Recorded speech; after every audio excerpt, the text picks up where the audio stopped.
नमस्ते, Vande Mataram. Revolution India channel पर आप सबका हार्दिक स्वागत, अभिनंदन। दर्शकों, जैसा कि हर बार मैं एक वायदा करता हूँ, किसी न किसी ऐसी पर्सनैलिटी से, ऐसी शख्सियत से आप सबको रूबरू कराऊंगा।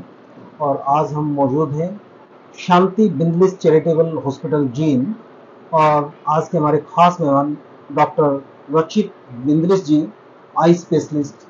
आप डॉक्टर साहब, आपका रिवॉल्यूशन इंडिया चैनल पर हार्दिक स्वागत, अभिनंदन। डॉक्टर साहब, आपके साथ हम चर्चा करके खुद बड़ा रिवॉल्यूशन इंडिया गौरवान्वित महसूस कर रहा है। और जिस प्रकार से बड़े बुजुर्ग कहते हैं, आंखें हैं तो संसार है। इन आंखों की उपयोगिता, इन आंखों की किस प्रकार से देखभाल की जाए, इन आंखों की बीमारियों से किस प्रकार से बचा जाए, इस विषय पर चर्चा करने के लिए हम डॉक्टर साहब का बड़ा कीमती समय हमने लिया है। डॉक्टर साहब से चर्चा करते हैं। उससे पहले डॉक्टर साहब से हम जानना चाहेंगे, डॉक्टर साहब, आपकी जो डॉक्टर रचित बिंदलिस बनने की जो यात्रा है, उस यात्रा के बारे में हमारे दर्शकों को आप बताएं। किस प्रकार से आपकी इस डॉक्टरी लाइन में शुरुआत हुई, और फिर विषय भी आपने आई स्पेशलिस्ट ही क्यों चुना? जी डॉक्टर साहब। मैंने एमबीबीएस किया है। एमबीबीएस के बाद डिप्लोमा डीओएमएस किया है, फिर उसके बाद बीएमडी किया है जी तो जैसे कि आइस का जो एंट्रेंस होता है, जी एंट्रेंस के बाद जो आप करते हैं तो वो मेरे को ऑप्थेल्मोलॉजी मिला, जी तो इसलिए मैंने ऑप्ट किया। मैंने महाराष्ट्र नागपुर से मैंने पोस्ट ग्रेजुएशन किया है, जी वहाँ से मेरी स्पेशलिटी जो है उसमें डिफाइन है। जी जी।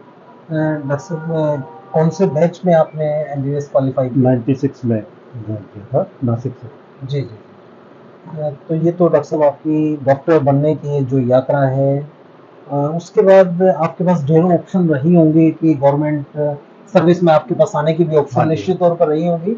मैंने तो एक साल जैन धर्मार्थ हॉस्पिटल में शुरुआत किया था, अच्छा। एक डेढ़ साल। फिर उसके बाद जैन धर्मार्थ हॉस्पिटल जींद में, जी तो उसके बाद फिर मैंने अपना सेटअप लगा लिया।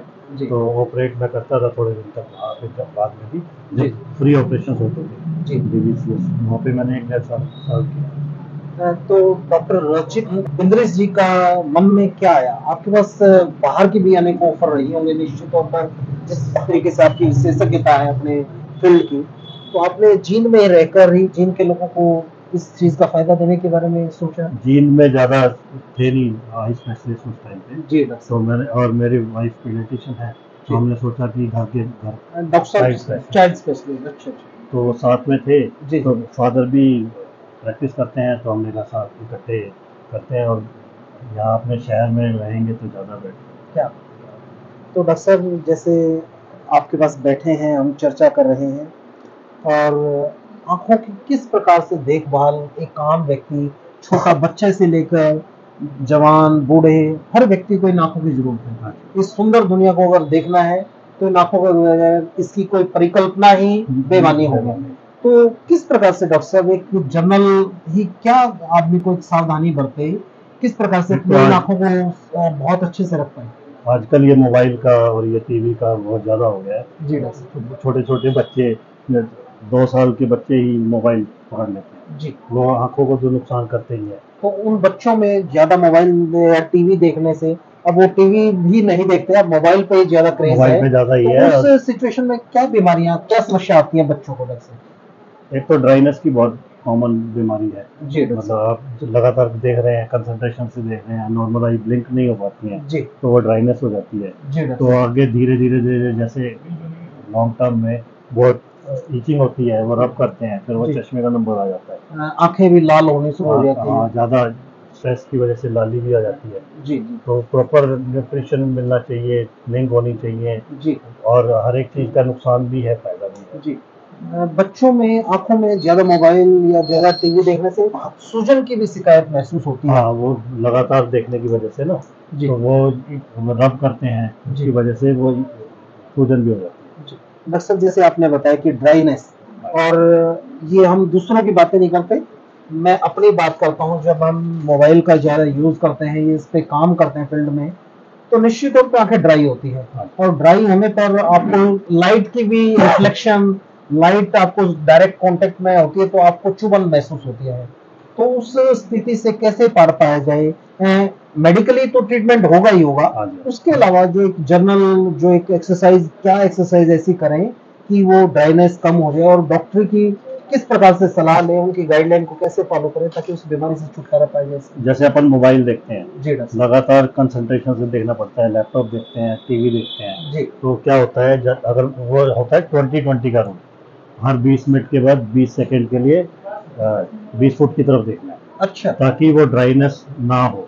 जी जो जिसका कंप्यूटर लगातार कंप्यूटर का काम है, जी जी। तो उसमें क्या होता है अपन ब्लिंक नॉर्मलाइज ब्लिंक भी हो जाएंगी, रेस्ट भी मिल जाता है। अगर मान लो जिसको लगातार मोबाइल पे या लैपटॉप पे काम करना है, जी जी तो वो ये अगर फॉलो करेगा और आई वॉश करता रहेगा, हाइजीन मेंटेन रखेगा, जी जी मतलब गंदे हाथ नहीं लगाने जी हैं, जी रब नहीं करनी है, जी डॉक्टर साहब। क्योंकि बहुत ज़्यादा रब करेंगे तो फिर नंबर भी आ सकता है, जी जी और वो टीचिंग भी होगी, रेडनेस भी होगी, जख्म भी जी। होंगे। वैसे डॉक्टर साहब, जब मैं आपके हॉस्पिटल में आया, बहुत अच्छे तरीके से हॉस्पिटल का एक आपने एक बोलते ना, हर चीज़ की प्लानिंग डिस्प्ले किया हुआ है कि इस हॉस्पिटल में ये एक नागरिक के अधिकार है और ये एक उसके कर्तव्य है। हाँ जी। आपने बहुत अच्छे से डिफाइन किया हुआ है। आपने पूरे हॉस्पिटल्स की एक जैसे कहते हैं ना, मैपिंग की हुई है। यहाँ इस पोर्शन में ये है, वो है, धन्यवाद। वो सारी चीजें वो दिखती हैं। वो लगता है कि सब मैनेज है, कहीं होच पोच नहीं है। और जो आप बात कर रहे थे कि आईज को 20 मिनट के बाद हर 20 मिनट में रेस्ट देना चाहिए, ब्लिंकिंग करनी चाहिए, वो सारी चीजें आपने डिस्प्ले भी की हुई है। उन सूचनाओं को आपने अपने तक ही सीमित नहीं रखा, वो पब्लिक के डोमेन में भी आपने उसको डिस्प्ले किया है। उसके लिए आपको ढेर शुभकामनाएं। डॉक्टर साहब, जब हम चर्चा करते हैं आंखों के बारे में, और एक शुगर भी एक फैक्टर ऐसा है कि हमारे बुजुर्ग या बच्चे, उसका साइड इफेक्ट कहीं ना कहीं आंखों पर आता है डॉक्टर साहब। तो उससे किस प्रकार से कंट्रोल किया जाए, किस प्रकार से बचा जाए? कई बार तो ऐसा भी होता है कि पेशेंट को पता नहीं होता कि शुगर है, जी और हम आई टेस्ट करते हैं तो वो रेटिना अगर चेक करते हैं तो उसमें हिमरेज स्पॉट्स वगैरह दिखते हैं, तो ये मतलब फर्स्ट साइन भी है, फर्स्ट लगा लो, उससे पता लग जाता है कि भाई आपको शुगर मिलेगी, आप एक बार शुगर चेक डॉक्टर साहब, करवाओ। इसको देसी भाषा में, अगर हरियाणवी भाषा में आपने जो शब्द बोले हैं, वो क्या ऐसे सिम्टम्स है, क्या सिंबल हैं जिससे वो पता लगे कि वो एक शुरुआती तौर पर वो आपको? आंखों में जो अगर या तो शुगर अगर जिसको है, जी तो अगर जिस टाइम पे आपको शुगर डिटेक्ट हुई है, जी जी अगर 40 के बाद है, जी जी तो उसी टाइम पे रेटिना चेकअप होना चाहिए, जी क्योंकि शुगर का असर आंख में बहुत कॉमन है। कॉमन। और नहीं तो अगर नहीं भी है तो साल 1.5 साल में फॉलोअप चाहिए जी शुगर वाले मरीज को, शुगर का, बीपी का। तो उसके बाद मतलब आंखों में रेटिना में रेटिनोपैथी हो जाती है, तो रेटिनोपैथी बोलते हैं, जी जो शुगर रेटिना में जो कमी आ जाती है, जो हिमरेजिक स्पॉट्स आते हैं, जो दूसरे वो जो हार्ड एक्सुडेट्स हैं, सॉफ्ट एक्सुडेट्स हैं, जी जी जो उसमें बन जाते हैं इसकी वजह से। जी। डॉक्टर साहब, कई चीज़ें बचपन में जब बच्चा पैदा होता है या कुछ समय बाद, उनकी आंखों में कहीं ना कहीं एक ब्लैक डॉट सा बन जाता है। वो बच्चे बच्चा को, अगर कैसे? बच्चा है, मान लो हाँ जी। कोई 8-10 साल का बच्चा है, हाँ जी। उसकी किसी एक पोर्शन पुतली से अलग हिस्से में अगर कोई ब्लैक डॉट टाइप वो दिख रहा हो, तो वो किस चीज का सिम्टम शो नहीं, करता वो है? डिपेंड करता है, कोई जी प्रॉब्लम हो रही है या नहीं हो रही। कई बार वो बर्थ मार्क भी होता है, अच्छा अच्छा। नॉर्मल भी होता है, कोई ऐसी दिक्कत नहीं है। पुतली के अलावा और अगर साइड में जो सफेद वाले व्हाइट से पोर्शन व्हाइट, पे हाँ देख रहे हो ना, हाँ जी, कई बार वो नॉर्मल भी होता है, ऐसी दिक्कत अच्छा, नहीं, उसके वो कोई सिर्फ साइड? सिर्फ कॉस्मेटिकली हैम्पर करेगा, दिक्कत आएगी। अच्छा वो जो दिखता है जी कई जी बार नॉर्मल भी होता है, हो सकता है उसमें कुछ हो भी, जी वो चेकअप के बाद ही पता लग सकता है। जी। डॉक्टर साहब, जिस प्रकार से जगह जगह चश्मे बेचने की जो जगह जगह शॉप खुली हुई हैं, वो उनके पास प्रॉपर उस चीज़ का पैमाना नहीं होता, पेशेंट्स के आई चेकअप का उनका इतना लंबा चौड़ा एक्सपीरियंस नहीं हाँ होता, जी। क्योंकि जिस विषय के विशेषज्ञ हैं, अगर वो विशेषज्ञ ही उस विषय को करें तो निश्चित तौर पर उसके परिणाम भी अच्छे होंगे, और पेशेंट को भी उसकी एग्जैक्ट उसकी समस्या का पता लगेगा तो और उसका समाधान मिल पाएगा। खाली तो ऐसा नहीं है ना कि भाई कंप्यूटर से अपन ने चेक किया और हाँ, नंबर दे दिया। कई बार कंप्यूटर कई डिजिटल मशीन है, वहां भी तो एरर हो सकता है हाँ, डॉक्टर वो साहब। आपको असेस करना पड़ता है। जी और जी जैसे छोटे बच्चे हैं, 10 साल से कम बच्चे हैं, जी उनका प्रॉपर नंबर नहीं आ पाता हम्म कंप्यूटर में, जी जी तो वो उसको डायरेक्ट करके या अपन उसके बाद ही नंबर दे सकते हैं, उसके बाद 2 दिन बाद भी बुलाना पड़ता है जी पीएमटी के लिए। जी। तो ऐसा नहीं है कि भाई वहाँ अपन चेक किया और प्रॉपर नंबर आ गया, कई बार अपन को असेस करना पड़ता है, तो जरूरी कहने है। का मतलब डॉक्टर साहब, सीधी सीधी बात ये है, यदि किसी को आंखों से संबंधित कोई समस्या है, बच्चे को, जवान को, बूढ़े को, तो निश्चित तौर पर उस विषय के विशेषज्ञ डॉक्टर के पास जाकर उससे कंसल्ट करके उसको अपनी समस्या बताकर तभी उस समस्या का समाधान देना हाँ जी, चाहिए। हाँ जी, जरूर। ऐसा नहीं कि अनऑथराइज रूप से कई जगह जगह दुकानें खुली हाँ जी, हुई हाँ। हैं, वो सिर्फ या कोई सड़क चलते आपको चश्मे बेचते हैं, उन यूज करने के नहीं, फिर क्या उसके फायदे और नुकसान क्या है? डॉक्टर साहब एक बार थोड़ा हमारे दर्शकों को बताते कई बार चलें। नंबर गलत भी आ जाता है। जी अगर मान लो खाली नजदीक रीडिंग ग्लासेस दे दिए, दूर जी का नंबर भी है, वो प्रॉपर नहीं आ पाएगा, वो देख नहीं पाएगा, जी। तो उसमें तो फिर आपको परमानेंट वही हो गया ना, दिख तो रहा ही नहीं है प्रॉपर आपको, तो फिर वो आगे नुकसान भी कर सकता है। जी। डॉक्टर साहब एक जनरल ही कॉमन समस्या आती है, हम फैशन के दौर में हम एग्जैक्ट जो चीज़ हमें चाहिए, जो चश्मा चाहिए, जो ग्लास लेंसेज चाहिए, उसका एक पायरेटेड या उसकी कॉपी हम ले लेते हैं बाजार से, सस्ता चीज़ें, उसके फिर सनबर्न की समस्या हो जाती है, स्किन पे भी हो जाती है, क्योंकि वो लेंसेज वो प्रॉपर रेज नहीं, को। कई चीज़ों की कॉन्टेक्ट लेंसेज की बात कर रहे हो शायद जी आप। जी जी कॉन्टेक्ट लेंसेज जो अंदर अपन लगाते हैं, जी जी तो उसकी कई किसी किसी को हर हर को सूट नहीं करता, जी जी जी किसी किसी को एलर्जी हो जाती है। जी जी वो सारा कॉस्मेटिक जो जो कलर वाले कॉस्मेटिक कॉन्टेक्ट लेंसेज आते हैं, जी जी जी तो उसमें तो फिर जो आप कंफर्टेबल हो तो ही लगानी है, जी क्योंकि उसमें ड्राइनेस भी हो जाती है, बाकी कॉर्निया को प्रॉपर वो भी नहीं मिलता, तो इसलिए अवॉइड ही करनी चाहिए ये चीज़ें।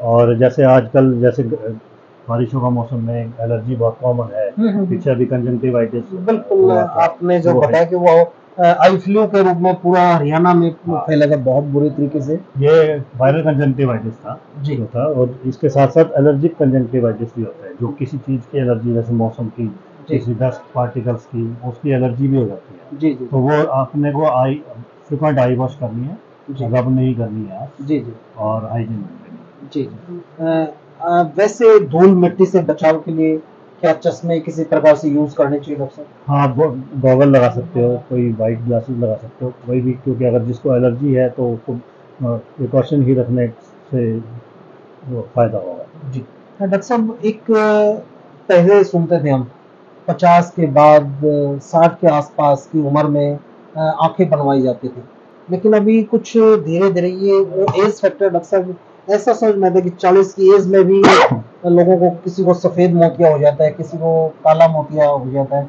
वो क्या ऐसी समस्या, किस वजह से वो सफेद मोतिया होता है, काला मोतिया होता है, और क्या प्रिकॉशन, क्या सावधानी रखें कि उस प्रकार की बीमारी से बचा जा सके? सफ़ेद मोतिया 50 के बाद, 55 के बाद, 60 के बाद एज फैक्टर तो है ही, जी लेकिन आजकल और कॉमन फैक्टर हैं, जैसे स्टेरॉइड वगैरह लेते हैं, जी तो स्टेरॉइड की वजह से भी ये मतलब सफ़ेद बिना मोतिया हो जाता है। प्रिस्क्राइब किसी अच्छे डॉक्टर हाँ, के आप प्रिस्क्रिप्शन के आप मनमर्जी से किसी से आप दवाइयाँ खा रहे हैं, तो वो स्टेरॉइड कहीं ना कहीं स्टेरॉइड इफेक्ट अगर आपकी। लंबे टाइम तक खाते हैं तो सफ़ेद मोतिया भी, काला मोतिया भी, मतलब कैटरेक्ट भी, ग्लोकोमा भी कर सकती है। जी जी तो जी मतलब टेपरिंग डोज में लेनी है, जी और एकदम ऐसा बिना विदाउट प्रिस्क्रिप्शन नहीं लेनी है। जी जी जैसे बहुत ज़्यादा थोड़ी बहुत एलर्जी है, उस स्टेरॉइड ले ली, जी तो जी लंबे टाइम उसमें आराम आ गया, वो लंबे टाइम तक ले रहे हैं, जी वो लेकिन नुकसान करती है, जी कैटरेक्ट भी बना सकती है और ग्लोकोमा भी बना सकती है। जी और भी फैक्टर्स हैं, जैसे शुगर है, जी जी शुगर, ब्लड प्रेशर है, जी जी। उसकी वजह से जो कैटरेक्ट है वो जल्दी हो जाता है। आपने कहा बीपी से भी आंखों पर असर आता है कहीं ना बीपी से भी रेटिना रेटिना भी डैमेज हो जाता है, जी और जी वो कंट्रोल में नहीं रहेगा तो नुकसान। नुकसान। जी डॉक्टर साहब आपने बहुत अच्छी हमारे साथ अपना कीमती समय दिया और बहुत महत्वपूर्ण आपने जानकारियाँ मुहैया कराई आम जनमानस के लिए, बच्चों के लिए, जवान के लिए, बूढ़ों के लिए। जाते जाते हमारे दर्शकों को कुछ ऐसी टिप्स कि उनकी आंखें स्वस्थ रहे, क्या वो ऐसा करें कि उनकी आंखें भी स्वस्थ रहे, उस सुंदर दुनिया को देख सकें अच्छे से और बीमारियों से बच पाएँ, किसी प्रकार के इस प्रकार का जो आई फ्लू का एक चला था दौर, उस दौर से बचा जा सके। डॉक्टर साहब प्लीज। मेन तो हाइजीन है, जी एक हाइजीन मेंटेन रखनी है, आई रब नहीं करनी है, आई वॉश करनी है, और अपना जैसे भी रेगुलर चेकअप कराते रहिए। 40 के बाद रीडिंग ग्लासेस लग जाते हैं, वो 40 के बाद अपना रेगुलर चेकअप कराओ, और कोई दिक्कत आ रही है जिस टाइम पे, अगर मतलब कम दिख रहा है तो उसी टाइम दिखाइए, और कोई आंखों में लाली है या कुछ और प्रॉब्लम होती है तो साथ के साथ लगाइए। ये नहीं कि केमिस्ट पे चले गए और जी अपना मेडिसिन ले लिया, जी जी जी हाँ, उसका फायदा नहीं है, वो नुकसान भी कर सकती है। डॉक्टर का अपना पैमाना है, हाँ किस जी, लेवल पर किस लेवल की वो दवाई उसको देनी है ताकि उसको आराम मिले, उस समस्या से हाँ जी, निदान मिल पाए। डॉक्टर साहब आपने बहुत कीमती समय दिया, बहुत अच्छी जानकारी मुहैया कराई। जाते जाते मैं आपका हृदय से बहुत आभार भी व्यक्त करता हूँ कि आपने कीमती समय दिया और बहुत महत्वपूर्ण जानकारी मुहैया कराई। एक निवेदन और मैं करना चाहता हूँ डॉक्टर साहब, अपने हॉस्पिटल में यहाँ ऑपरेशन का भी कोई प्रावधान है? ऑपरेशन भी हम करते हैं, तो किस किस चीज़ के हम ऑपरेशन यहाँ ऑपरेट करते हैं डॉक्टर साहब? कैटरेक्ट सर्जरी करते हैं जी ग्लोकोमा सर्जरी, टेरिजियम जी और एंट्रोपी और नेक्ट्रोपी और जो पड़बाल वगैरह की समस्या है, जी जी जो जैसे पलक अंदर की तरफ चली जाती है, जी जी पलकबंदी जी के जी। ऑपरेशन वगैरह करते हैं। तो वो किस लेवल के ऑपरेशन थिएटर अपने पास अवेलेबल है जो एक आज के आधुनिकता के दौर में हाँ जो हाँ, सब अकॉर्डिंग कुछ टू है। पैरामीटर टेको सर्जरी हो रही है, वो कैटरेक्ट कहीं सर्जरी। बाहर दूर कहीं दूसरे जिले में या बाहर कहीं जाने की आवश्यकता नहीं, वो सारी सुविधाएं सारी आपके सुविधाएं हॉस्पिटल में अवेलेबल है। available ठीक है डॉक्टर साहब, बहुत आभार, थैंक यू। और दर्शकों को इसी सोच और इसी विचार के साथ छोड़े चलता हूँ। डॉक्टर साहब ने बहुत महत्वपूर्ण जानकारियाँ दी हैं, उन जानकारियों को आप आगे भी साझा कीजिए। और आपकी इससे संबंधित, आंखों से संबंधित किसी प्रकार की समस्याएं हैं तो उनका घर पर ही निदान ना करें, किसी अच्छे आई स्पेशलिस्ट डॉक्टर के पास आप जाइए, अपनी समस्या का समाधान कीजिए और इस सुंदर दुनिया को इन सुंदर दो नयनों से आप देखिए, आपकी दुनिया सुंदर हो। इसी सोच और इसी विचार के साथ छोड़े चलते हैं। देखते रहिए रिवॉल्यूशन इंडिया। फिर किसी अन्य दिन किसी अन्य शख्स से मुलाकात करेंगे। जय हिंद, जय भारत, वंदे मातरम।